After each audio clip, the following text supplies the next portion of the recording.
నమస్తే, welcome to HMTV to the point. నేను శిరీష. మార్గదర్శకాలను ఉల్లంఘించి విదేశీ లావాదేవీలు నిర్వహించిన పేటీఎం పేమెంట్స్ బ్యాంకుపై కేంద్ర బ్యాంకు ఆర్బీఐ కఠిన ఆంక్షలు విధించిన విషయం తెలిసిందే.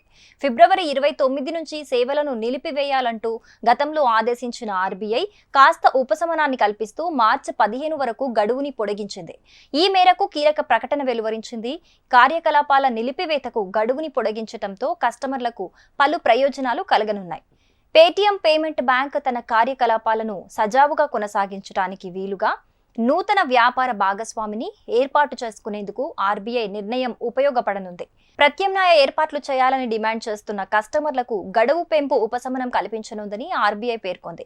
వ్యాపారులకు నిరంతరాయ లావాదేవీల సౌకర్యాన్ని కల్పించడమే లక్ష్యంగా పేటీఎం పేమెంట్స్ మాతృ సంస్థ పేటీఎం ఇప్పటికే తన అకౌంట్లను కొత్త బ్యాంకుకి మార్చేందుకు సిద్ధమైంది. ఇక మరోవైపు పేటీఎం క్యూఆర్ కోడ్లు, సౌండ్ బాక్స్లు, కార్డ్ మిషన్లు మార్చి 15 తర్వాత కూడా సజావుగా పనిచేస్తాయని యూజర్లకు పేటీఎం ఇప్పటికే క్లారిటీ ఇచ్చింది. పేటీఎం పేమెంట్స్ బ్యాంకులో ఉన్న నగదును కస్టమర్లు ఉపయోగించుకోవచ్చు, ఖాతాలోని సొమ్మును ఉపసంహరించుకోవచ్చు లేదా ట్రాన్స్ఫర్ చేసుకోవచ్చు.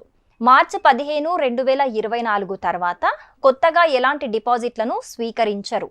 అయితే పార్ట్నర్ బ్యాంకు నుంచి జమ అవ్వాల్సిన వడ్డీ, క్యాష్ బ్యాక్, స్వీప్ ఇన్లు, రీఫండ్ల విషయంలో కస్టమర్లకు మినహాయింపు ఉంటుంది.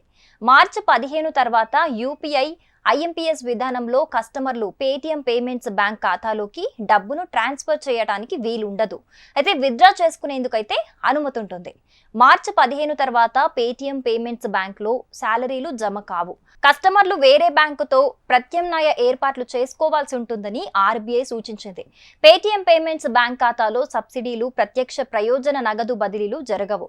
ఇక మార్చి 15 తర్వాత డిపాజిట్లు, క్రెడిట్లకు అనుమతి ఉండదు.